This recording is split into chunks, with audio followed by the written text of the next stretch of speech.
Un saludo cordial a todos los estudiantes de la asignatura de Teorías del Aprendizaje. En este video voy a explicar cuáles son los factores del aprendizaje. El objetivo es establecer la relación entre el aprendizaje, la personalidad, la inteligencia y la motivación. Vamos a ver algunas características del aprendizaje, la personalidad, la inteligencia y la motivación, además de la relación entre estos conceptos.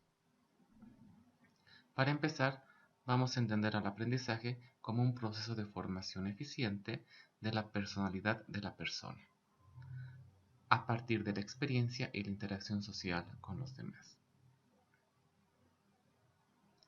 El aprendizaje tiene ciertas dimensiones. Una dimensión instructiva o instrucción, en donde nosotros vamos formando nuestros conocimientos, nuestras habilidades. La instrucción es un proceso de formación en una rama del saber. Esta rama del saber puede ser cualquiera, por ejemplo las lenguas. Otra dimensión es la dimensión desarrolladora. El desarrollo es un proceso de formación de nuestras capacidades o facultades físicas y espirituales. Es decir, vamos a ir formando ciertas capacidades, ciertas competencias. En el caso de las lenguas podría ser la competencia comunicativa, entre otras. La educación sería un proceso de formación de los aspectos más trascendentales del ser, que tiene que ver con los valores y los sentimientos que también se van formando. Ahora vamos a ver la personalidad. La personalidad es un sistema de cualidades de la persona. Estas cualidades permiten diferenciar a cada uno porque cada uno de nosotros es diferente a los demás, es distinto a los demás y también nos asemejan, porque pese a las diferencias, todas las personas tenemos algo en común, algo que nos caracteriza. Las dimensiones de la personalidad. Una primera dimensión es la dimensión individual, que tiene que ver con aquellas particularidades propias del ser, de la persona. Cada uno es único y diferente. Esa es la dimensión individual. La dimensión social son esas características comunes que nos asemejan a los demás y lo que nos permite interactuar con los demás. La dimensión objetiva. Lo objetivo es lo que existe en la realidad. ¿Cómo sabemos que existe una personalidad? Pues lo sabemos por la dimensión objetiva, por la conducta que manifestamos. Es la forma como el ser se relaciona con el medio. Y se relaciona con el medio a través de la conducta, a través de diferentes actividades y a través de la comunicación con los demás. También tenemos la dimensión subjetiva. Lo subjetivo es la interpretación ideal que hacemos de la realidad objetiva. En el caso de la personalidad, el pensamiento es nuestra dimensión subjetiva, porque con ella nosotros interpretamos la realidad. El pensamiento se constituye en un sistema de ideas que nos permiten entender e interpretar esa realidad. Vamos a pasar al siguiente término, que es la inteligencia. Hay muchas definiciones sobre inteligencia. Una de ellas nos dice que la inteligencia es una facultad humana para comprender la realidad y, a partir de esa comprensión, elaborar ciertos esquemas mentales que nos permitan interactuar en esa realidad. Es decir, gracias a nuestra inteligencia, nosotros podemos, en nuestra interacción con la realidad, con el contexto que nos rodea, tratar de comprender los elementos que están ahí, de interpretarlos. Y en función a esa interpretación propia que cada uno hace, empieza a elaborar en su mente ciertos esquemas, ciertas maneras de comprender el mundo que si nosotros las aplicamos podemos interactuar en él.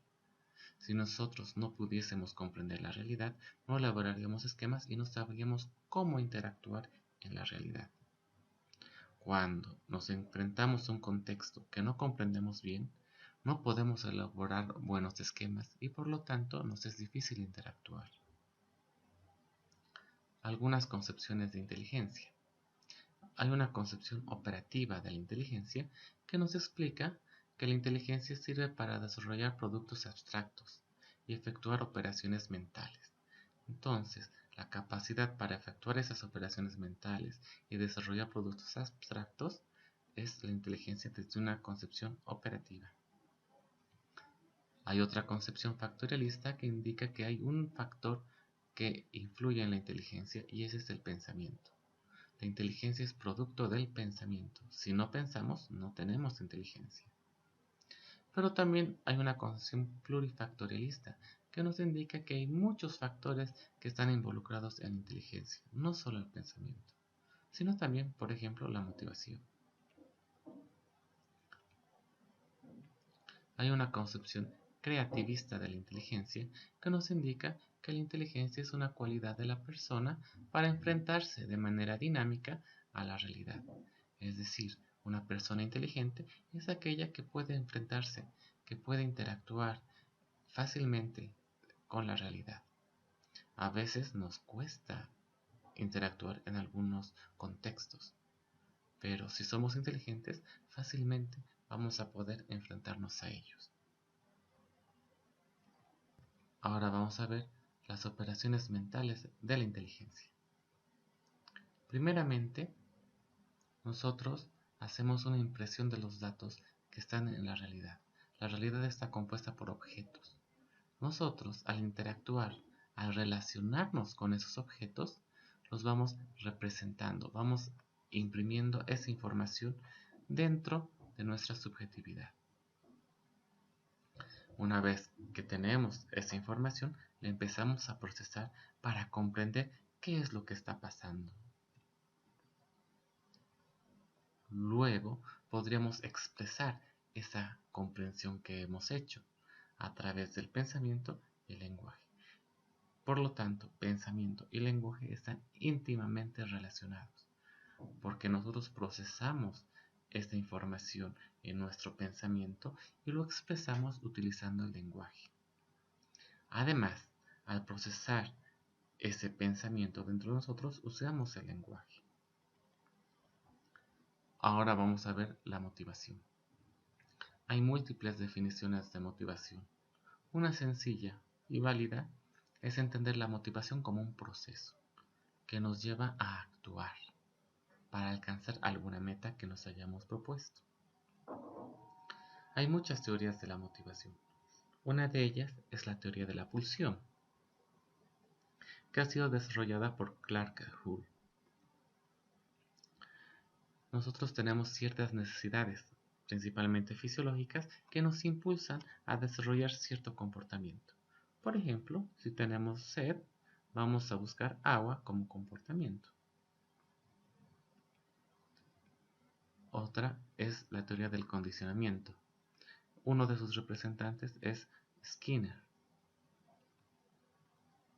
Nos dice que a determinados estímulos, ya sean externos o internos, nosotros vamos a generar una respuesta. Y para que esta respuesta se mantenga en el tiempo, tenemos que reforzarla. Por ejemplo, cuando en el colegio nos colocan como tarea repetir muchas veces la letra A y nos coloca la profesora en el inicio de la página la letra A, nosotros tenemos que ir repitiendo esa letra durante toda la hoja. Entonces, esa orden que nos da la profesora, colocándonos la letra A con el color rojo, nos va a estimular para que nosotros generemos la respuesta de repetir varias veces A. Luego, para reforzarnos, si hemos hecho adecuadamente esa tarea, nos va a poner tal vez una carita feliz o una estrella para reforzar ese estímulo. Otra de las teorías es la teoría de la congruencia cognitiva. Esta nos dice que tiene que haber una relación entre nuestras cogniciones, nuestra manera de pensar y nuestros comportamientos, nuestra forma de actuar. Tienen que estar en equilibrio. Y lo que buscamos siempre es que nuestros comportamientos estén relacionados con nuestra forma de pensar. Si nosotros pensamos de una manera, tenemos que comportarnos de esa forma. Y ahí entramos en equilibrio. Si no es así, lo que nosotros hacemos es buscar el equilibrio y eso es lo que nos va a motivar. Esa teoría ha sido desarrollada por Fritz Heider y por Leon Festinger. Otra de las teorías es la teoría humanista, que ha sido desarrollada por Abraham Maslow. Él nos habla de la jerarquía de necesidades.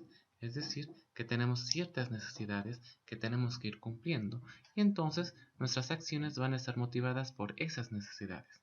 Las primeras necesidades son las necesidades fisiológicas, como el hambre, la sed, el sueño. Después son las necesidades de seguridad, sentirnos seguros. Entonces tenemos que tener una casa, por ejemplo, vestirnos, porque nos protege del frío, del calor. Por ejemplo, ya algunas personas tienen guardaespaldas por su seguridad. Otra necesidad son las sociales. Esto quiere decir que tenemos la necesidad de interrelacionarnos con otras personas, hablar con otras personas. Y la de estima. Esta de estima es sentirnos queridos por los demás, apreciados. Cuando nos felicitan por algún trabajo bien logrado, nos sentimos bien y también es una necesidad. Finalmente, tenemos la necesidad de autorrealización, de lograr aquello que nosotros queremos. Esta es la meta más grande que podría alcanzar una persona. Mientras las necesidades que están en la base de la pirámide no sean satisfechas, difícilmente vamos a buscar la satisfacción de las siguientes necesidades. Por lo tanto, si tenemos parcialmente satisfechas las necesidades fisiológicas, vamos a buscar satisfacer las necesidades de seguridad. Cuando esas estén parcialmente satisfechas, vamos a buscar satisfacer las necesidades sociales y así sucesivamente. Otra teoría humanista es la teoría llamada tendencia a la realización positiva, desarrollada por Carl Rogers.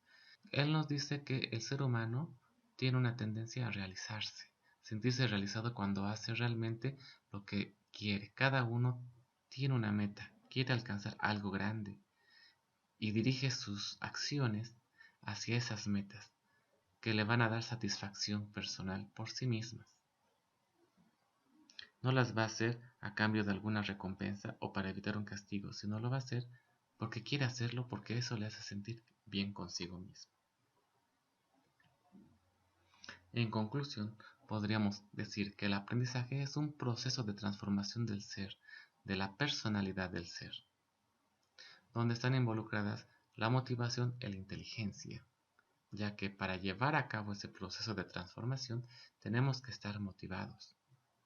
Y además, para tener éxito, tenemos que utilizar nuestra inteligencia en este proceso.